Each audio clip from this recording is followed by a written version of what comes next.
साईं की विभूति से कुलकर्णी का जीवन परिवर्तन। शिरडी का गांव। सांझ ढल रही थी और मस्जिद से साईं बाबा की आवाज गूंज रही थी। सबका मालिक एक। गांव वाले बाबा की आरती में शामिल हो चुके थे। हर कोई अपनी अपनी व्यथा लेकर आता और बाबा से सांत्वना पाता। मगर उन सबके बीच एक व्यक्ति था जो साईं को कभी सच्चे दिल से स्वीकार नहीं कर पाया। कुलकर्णी। कुलकर्णी गांव का रिकॉर्ड कीपर था। पढ़ा लिखा, ऊंचे घराने से ताल्लुक रखने वाला और संपन्न। उसके पास धन था, जमीन थी और मान सम्मान भी, लेकिन दिल में अहंकार भरा हुआ था। वह अक्सर कहता, ये बाबा तो एक फकीर है, न घर है न परिवार, फिर भी लोग इनके पीछे भागते हैं। इनकी राख विभूति से क्या होने वाला है, ये सब अंधविश्वास है। गांव वाले उसे समझाते, कुलकर्णी साहब, बाबा की विभूति से कई बीमार ठीक हुए हैं, लोगों के संकट टले हैं। लेकिन कुलकर्णी हंसकर टाल देता। समय बदला। कुलकर्णी का इकलौता बेटा राघव अचानक गंभीर रूप से बीमार हो गया। तेज बुखार, शरीर में कमजोरी और पलकें तक भारी। बड़े बड़े वैद्य बुलाए गए, लेकिन किसी दवा से आराम नहीं हुआ। दिन बीतते गए, राघव की हालत बिगड़ती गई। पत्नी रोती हुई बोली, आपके अहंकार ने हमारे बेटे की जान संकट में डाल दी है, क्यों ना हम बाबा के पास जाएं? कुलकर्णी ने गुस्से में कहा, नहीं, मैं किसी फकीर के आगे हाथ नहीं फैलाऊंगा। यह सब दिखावा है, असली इलाज वैद्य ही कर सकते हैं। लेकिन मां का दिल बेटे के लिए तड़प रहा था। उसने गुपचुप बाबा के दर्शन करने का निश्चय किया। अगली सुबह वह राघव को लेकर द्वारकामाई पहुंची। बाबा चूल्हे पर भात पका रहे थे। बच्चे को देखकर बाबा मुस्कुराए और धीरे से बोले, अरे, ये तो बहुत थका हुआ है, चिंता मत कर, सब ठीक होगा। उन्होंने चूल्हे की राख उदी उठाई और बच्चे के माथे पर लगाई। साथ ही मां को दी, इसे पानी में मिलाकर पिला देना, मालिक दया करेगा।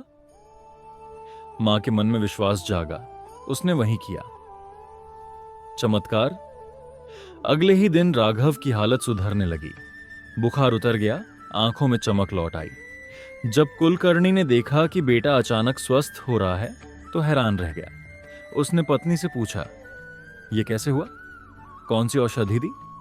पत्नी ने सत्य बता दिया, यह सब बाबा की उदी का असर है, वही विभूति जिसने मेरे बच्चे को जीवन दान दिया।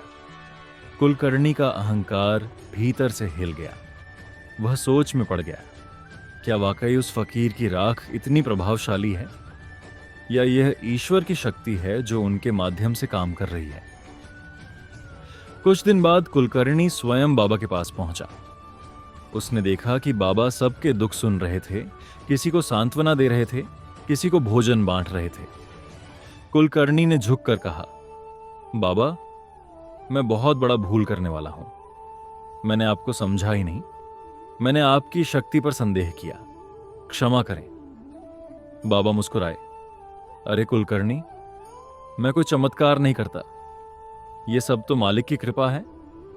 मैं तो बस एक माध्यम हूं। तुम्हारे बेटे को जीवन दान मिला क्योंकि तुम्हारी पत्नी का विश्वास अटल था। याद रखो, श्रद्धा और सबूरी ही सच्चा इलाज है। उस दिन के बाद कुलकर्णी का जीवन बदल गया। वह अब अहंकार में नहीं रहता था। गांव वालों की मदद करने लगा, गरीबों को दान देने लगा। सबसे बड़ी बात, अब वह बाबा की महिमा को मानने लगा।